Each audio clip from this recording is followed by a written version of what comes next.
Três irmãs saem para uma festa em família e o pior acontece quando elas voltam de trem para casa, porque elas esbarram em um monstro na plataforma. Oi gente, bem-vindos ao canal, eu sou a Roberta Hoff.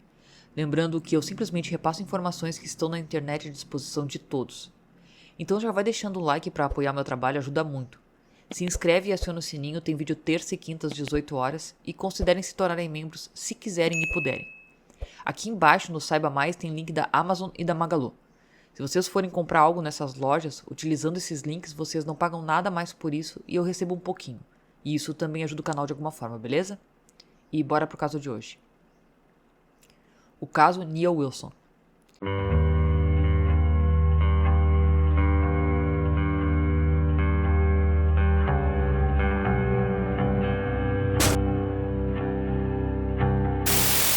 Nia Dani Wilson nasceu no dia 10 de novembro de 1999 em Oakland, Califórnia, Estados Unidos. Ela era filha de Ansar El Muhammad e Alicia Grayson. A Nia tinha 6 irmãs, incluindo Malika Harris, Latifah Wilson, Nishia Wilson, Tashia Wilson, e tinha 2 irmãos. Ela era a mais nova dos 7 filhos. A Nia era uma líder de torcida e rapper. Ela sonhava em ter um estúdio de dança. A Nia e as primas estavam em um grupo musical chamado Girls in the Hood. Ela era conhecida por ser uma talentosa maquiadora e também pelo apelido Pretty Girl, PG, que a tradução é Garota Bonita. A Tajani Lafrod, de 19 anos, era a prima da Nia e também falou sobre o caráter dela, afirmando que elas já tinham conversado sobre o que ela deveria fazer caso alguém machucasse ela. Tajani disse que a Nia falou para não deixar ninguém que a machucasse escapar impune. O outro primo da Nia, Byron Brown, afirmou que ela teria desejado mais do que um protesto. Ele se lembra dela dizendo: "A justiça nunca é feita quando negros são mortos." Em uma vigília em 2016 para o namorado e para o melhor amigo dele, que se afogaram em um reservatório, um tiro foi disparado contra a multidão de 3.000 pessoas, atingindo Regina Jeffers, de 16 anos, no pescoço. A Regina estava bem ao lado da Nia. A Nia ficou com ela até que a ajuda médica chegasse. Bom, na noite do dia 22 de julho de 2018, a Nia Wilson e suas 2 irmãs, a Latifah e a Tashia, estavam voltando de uma festa na casa da tia em Concord, Califórnia. A tia Isa foi diagnosticada com uma doença terminal e a família queria celebrar a vida enquanto ela ainda pudesse passar um tempo com eles. Elas foram para a celebração e depois, por volta das 21 horas, elas pegaram o trem na estação Concord e estavam fazendo baldeação na estação MacArthur para ir para casa. Por volta das 21h35, a Nia, a Taya e a Latifah desceram do trem para fazer baldeação e as irmãs ligaram para o pai para avisar a eles que elas deveriam chegar em casa em breve e ficaram esperando as portas do trem abrirem. A Taya entrou no trem primeiro, então uma mulher com um bebê em um carrinho começaram a sair pelas portas, então a Latifah e a Nia ficaram esperando elas do lado de fora da plataforma, para depois entrar no trem. A moça com o carrinho não viu as meninas, porque ela estava saindo de ré com o carrinho. Mas o bebê viu a Nia e conversou com ela. E ela disse tipo, "Oi bebê." Então a Latifah e a Nia começaram a andar para entrar no trem. A Latifah disse que a única coisa que ela viu foi a Nia se jogar para frente. E antes que ela percebesse, um homem foi para cima dela. Assim que a Nia caiu, ela gritou, "Meu pescoço." Ela achou que a Nia tinha tropeçado. Ela olhou para a irmã e ficou em choque. Ela não sabia o que fazer, porque a Nia estava sangrando muito. De repente, a Taya olhou e viu sangue na Latifah também. A Nia tinha sido esfaqueada 2 vezes no pescoço e a Latifah, que estava em pé do lado dela na plataforma, foi esfaqueada antes que o mesmo homem que atacou a Nia fugisse. As portas do trem quase se fecharam, mas elas seguraram as portas e elas reabriram. Daí a Taya começou a gritar, tentando encontrar ajuda. Um policial veio e falou com ela, e ela mandou ele pedir ajuda para a irmã dela. A mulher com o carrinho jogou o cobertor do bebê sobre o pescoço da Nia e da Latifah e pressionou o pano contra ela, tentando desesperadamente estancar o sangramento e salvar as irmãs. A Latifah, mesmo com o pescoço machucado, estava muito preocupada em salvar a Nia. Ela estava pressionando o pescoço da Nia, mas com medo de pressionar demais e machucar a irmã ou de perder a irmã. Só que ela se virou e o segurança simplesmente agarrou ela, tirou ela de cima da Nia, dizendo que ela também estava sangrando, que ela precisava de ajuda médica. Então eles levaram ela embora. Ela disse que só ouviu a Nia gritar o nome dela muito alto. Por volta das 21h45, o pai das meninas recebeu uma ligação frenética de uma das filhas. O Ansar não conseguiu entender o que a menina estava dizendo. Tudo que ele conseguia entender era que elas tinham se metido em alguma confusão. ele simplesmente entrou no carro e foi correndo até a estação MacArthur. Ele falou com a BART, ou a Bay Area Rapid Transit, e tudo o que ele sabia era que as meninas estavam em apuros, mas o que ele viu lá era pior do que ele podia imaginar. Quando ele chegou lá, ele viu um bando de ambulâncias e policiais. Ele chegou a ver eles carregando a Tifa para uma ambulância e viu sangue escorrendo pelo braço dela. Ele perguntou o que tinha acontecido e ela só disse para ele checar a Nia, que ela estava bem. Ele correu escada acima e logo deu de cara com o corpo da filha. Ele ficou muito chocado. O bebê dele estava sem vida, no chão. A Nia morreu apenas 3 minutos depois de ter sido esfaqueada. A irmã da Nia e da Taya, a Latifa, estava lutando pela vida no hospital. Nessa época, ela estava com 26 anos. Depois de elas serem esfaqueadas, a família ficou em choque, imaginando quem poderia ter atacado elas e por quê. Eles só queriam saber se eles conheciam o agressor de algum lugar, se eles tiveram algum contato com ele em algum momento. Eles ficaram com a sensação de raiva. Esse foi o pior pesadelo dos pais. Era a garotinha deles, eles queriam justiça para a filha. Embora tenha sido em um lugar lotado, o homem conseguiu escapar passando pela segurança e pelos policiais. A Latifa e a Taya fariam qualquer coisa para pegar o homem que acabou com a vida da irmã. Antes da morte, a Nia estava preocupada com a possibilidade de que ela ou os entes queridos pudessem um dia ser atacados apenas por causa da sua etnia. Ela disse à sua família que, se algo assim acontecesse com ela, queria que eles continuassem lutando para responsabilizar o agressor. Agora, os medos da Nia estavam virando realidade. A família se recusava a deixar o assassino escapar impune. Quase 12 horas após o ataque, eles tiveram uma esperança renovada de trazer o homem à justiça, quando a polícia compartilhou a foto e informações com o público. Ele era um criminoso violento, que estava em liberdade condicional, e tinha um mandado de prisão para sua captura pelo assassinato da Nia. As notícias se espalharam rapidamente e os moradores de Auckland fizeram tudo o que puderam para ajudar na busca. O homem era um completo estranho para toda a família, e eles se preocupavam que tenha sido um crime por racismo. Ninguém sabia quem ele era ou onde ele estava, mas as câmeras de segurança dentro e ao redor da estação de trem capturaram o ataque, os momentos que antecederam e o homem fugindo depois. Enquanto os investigadores revisaram as filmagens, tinha uma descoberta no vídeo. O homem podia ser visto dentro de um estacionamento próximo, deixando a mochila para trás antes de correr para o ponto de ônibus. Poucas horas após o ataque, a polícia encontrou a bolsa. Ela continha vários itens pessoais permitindo que eles identificassem o homem. John Lee Cowell. O John Cowell, de 27 anos, foi descrito como um homem branco de 1,72 m de altura. O Cowell foi criado em Concord, Califórnia, onde viveu intermitentemente durante anos. O primeiro contato do Cowell com a lei ocorreu aos 18 anos, quando ele foi preso por supostamente espancar um homem e a filha dele. Em 2009, o Cowell foi preso e acusado de agressão criminosa por espancar Shane Glick, de 51 anos, e socar a filha dele depois que eles confrontaram ele sobre um roubo recente. Além disso, nos condados de Alameda e Contra Costa, o registro de prisão do Cowell estava acusações de agressão com arma mortal, posse de substância controlada, vandalismo e furto. Em 2013, o Cowell foi condenado por agressão em Walnut Creek. Em 2015, a família do Cowell entrou com uma ordem de restrição contra ele depois que ele supostamente tentou entrar na casa dele sob a influência de drogas. Mais tarde, naquele mesmo ano, Cowell foi preso por posse de uma substância controlada, depois que ele foi encontrado sob efeito de metanfetamina e foi condenado a 90 dias de prisão. Em 2016, Cowell foi preso por furto, posse ilegal de gás lacrimogênio, posse de um dispositivo ilegal para fumar e posse de drogas. No mesmo ano, o Kaiser Ramont Medical Center entrou com uma ordem de restrição contra o Cowell por ameaçar matar um dos seus funcionários.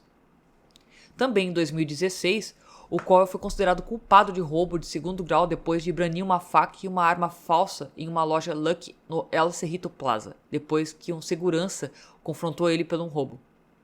Ele foi preso na estação BART de El Cerrito e foi condenado a 2 anos de prisão federal. Mas as acusações anteriores de furto, posse ilegal de gás lacrimogênio, posse de um dispositivo ilegal para fumar e posse de drogas foram retiradas devido à condenação por roubo. O Cowell foi libertado em liberdade condicional em maio de 2018. Eu só fico pensando assim, não tô querendo lacrar, tá, gente? Desculpa, mas é que é muito na cara. A quantidade de crimes que esse cara cometeu, se ele tivesse uma cor de pele diferente, ele já estaria preso com certeza. Deixaram ele escapar muitas vezes de coisas bizarras que ele tinha feito. Bom, 4 dias antes do esfaqueamento, o Cowell foi confrontado por não pagar a passagem do BART. Tô dizendo, se fosse um negro, já era. Tinha sido preso por não pagar passagem, não pelo resto dos outros crimes, sabe? Os outros, então, tinham quase tomado prisão perpétua. Ou pelo menos ia ficar uns 10 anos na prisão. Em 5 dias, 3 homicídios não relacionados, incluindo o assassinato da Nia, ocorreram nas estações do BART. Horas depois do funeral da Nia, outras 2 pessoas foram esfaqueadas na estação MacArthur, fazendo com que a estação fosse novamente fechada. O BART declarou que estava planejando fazer melhorias na segurança bem antes da morte da Nia. O plano envolvia grandes melhorias nas câmeras de segurança. O BART precisaria de 15 milhões ao longo de 4 anos para atualizar o sistema atual, que era analógico, para o digital. 1,3 milhões por ano para monitorar a tecnologia e 4,9 milhões para instalar um sistema de informação de segurança física. O plano custaria um total de 28 milhões de dólares para ser implementado. Então, através das filmagens das câmeras de segurança, eles puderam ver o que tinha acontecido. Um homem vestido um moletom viu as meninas na escada rolante para a plataforma. Ele mirou nelas. As meninas esperaram cerca de 15 minutos pelo trem. As imagens de segurança mostravam que ele ficou de olho nelas o tempo todo, planejando o ataque. O homem de moletom branco e cinza sai do trem puxando o capuz para baixo e tirando os óculos escuros. Ele olha ao redor, então se abaixa tirando algo da perna da calça, que ele rapidamente cobre com o moletom. E ninguém mais na movimentada estação de trem percebeu isso. Isso foi cerca de 20 minutos antes da Nia Wilson, de 18 anos, entrar no trem com as 2 irmãs, a Taya e a Latifa. Quando elas caminharam em direção às portas, o estranho vestiu um moletom, pegou a mochila e seguiu elas. Ele entrou no trem e se sentou perto das irmãs por várias paradas. Observou elas por trás dos óculos escuros, mas não se aproximou delas. Quando elas chegaram na estação MacArthur por volta das 21h35, ele caminhou atrás delas. Postagens sobre a Nia se espalharam pelas redes sociais com o hashtag Diga o Nome Dela, que começou com uma campanha para conscientizar mulheres e meninas negras que foram vítimas de brutalidade policial. À medida que o movimento crescia, ele foi usado para chamar mais atenção para as vítimas da violência antinegra. A indignação aumentou e cerca de 1.000 membros da comunidade se reuniram na estação de trem para uma vigília pela Nia, pressionando para que a história dela fosse ouvida, honrando ela e exigindo justiça. Mesmo com tantos olhos procurando o homem que matou a Nia e tentou matar a Latifa, parecia que ele poderia ter desaparecido. Mas durante a vigília, a polícia recebeu uma ligação anônima que mudou tudo. O autor da chamada disse que ele estava em um trem BART e reconheceu alguém no trem com eles. Dentro do trem estava o homem que eles estavam procurando, John Cowell. O trem estava indo direto para a estação MacArthur, a cena do crime e onde a vigília estava sendo realizada. A polícia não sabia se o homem estava tentando machucar mais pessoas, mas eles estavam tentando deter ele antes que ele tivesse uma chance de fazer isso. Eles esperaram na estação MacArthur pelo trem chegar na esperança de pegar ele de surpresa. Os policiais olharam para todos os lados, mas não viram ele. No entanto, na estação Pleasant Hill, a próxima estação a cerca de 20 minutos de distância, os policiais também procuraram por ele no trem. Dessa vez eles encontraram um homem bem no meio da porta. Um homem foi até ele e perguntou o nome dele, se ele era o Sr. John Cowell. Ele não resistiu nem tentou fugir, e os policiais prenderam ele sem incidentes, menos de 24 horas depois do ataque. John Cowell foi preso no dia 23 de julho de 2018. O John estava sem teto antes dos ataques. A caçada chegou ao fim, mas embora o homem parecesse cooperativo, ele ainda tinha um plano para tentar escapar da justiça. Em fevereiro de 2020, John Lee Cowell foi a julgamento. Ele tinha um histórico de doença mental e se declarou inocente por motivo de insanidade. Quando ele testemunhou, ele disse que acreditava que as irmãs eram alienígenas que sequestraram a avó dele. Aparentemente ele estava zombando sobre isso, ele estava fingindo toda a situação. No julgamento ele começou a xingar, a gritar, berrando com o promotor, dizendo que ele sabia que ele era um inocente e ficava interrompendo o tribunal, mesmo o juiz tendo chamado a atenção dele. Bom, ele continuou xingando e berrando com o promotor e acabou sendo removido do tribunal. Ele estava agindo assim para mostrar que ele realmente tinha problemas ou transtornos mentais. Só que isso não se encaixa com o que foi gravado do ataque. As imagens de segurança da noite do esfaqueamento deixaram claro que ele tinha um plano para atacar e escapar. Ele tinha uma roupa reserva para trocar depois que ele mirou as irmãs em vez de qualquer outra pessoa na plataforma. A promotoria considerava acusar o John de um crime de ódio, porque haviam muitas pessoas que entravam na plataforma do BART, mas ele não se concentrou em nenhuma delas. Parecia que ele tinha se concentrado nas 3 jovens mulheres afro-americanas. Ele se fixou nelas, e todas as indicações, todos os ângulos da vigilância deixaram isso muito claro. Enquanto ele estava sob custódia, ele saiu do lugar em que ele estava para assediar uma delegada afro-americana e começou a gritar com ela, chamando ela de muitos insultos raciais. O promotor disse que não tinha dúvidas de que o ataque foi motivado racialmente, por etnia, que ele tinha atacado e matado a Nia por causa da cor da pele dela, e não por nenhum outro motivo. Só que o quão difícil seria provar que foi um crime de ódio? O promotor distrital Bernd Ford recomendou buscar homicídio premeditado e a circunstância especial, dele ficar à espreita, procurando, esperando por elas, porque ele observou e seguiu elas até o trem antes de atacar na estação.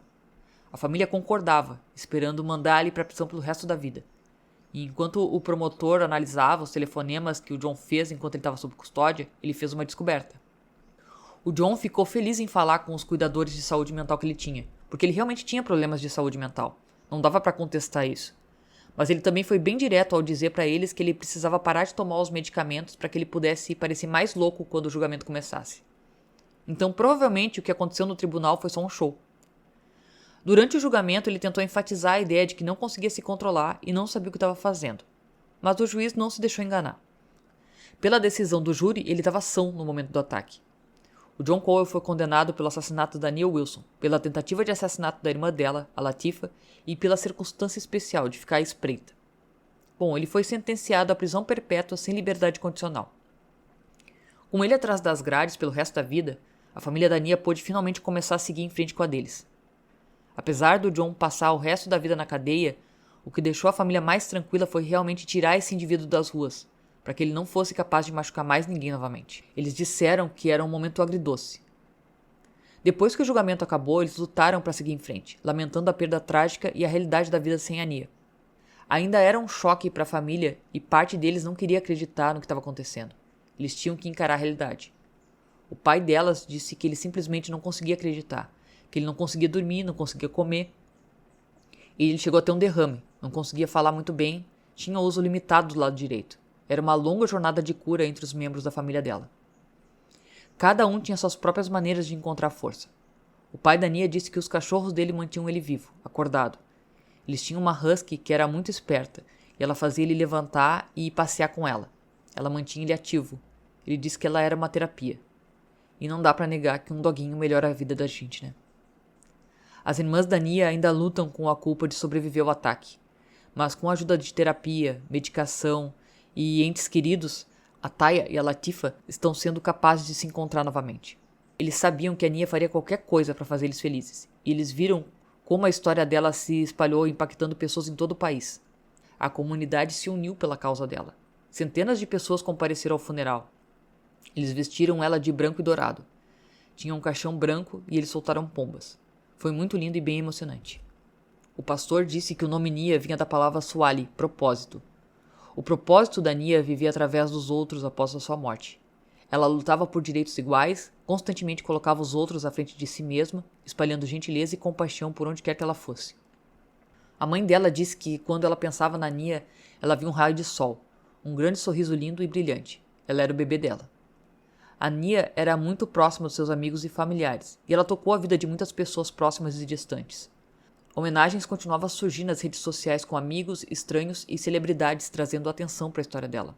A estrela da NBA, Steph Curry, apresentou uma vitrine de basquete no ensino médio e dedicou o jogo para Nia, arrecadando mais de $20 mil para a família dela. A escola dela também homenageou ela no que deveria ser a formatura dela na turma de 2018. De acordo com o pai, ela estava pronta para se formar com honras em uma escola de continuação de Auckland, Dewey Academy. A Nia amava música e a dança, e sonhava em ter o próprio estúdio de dança.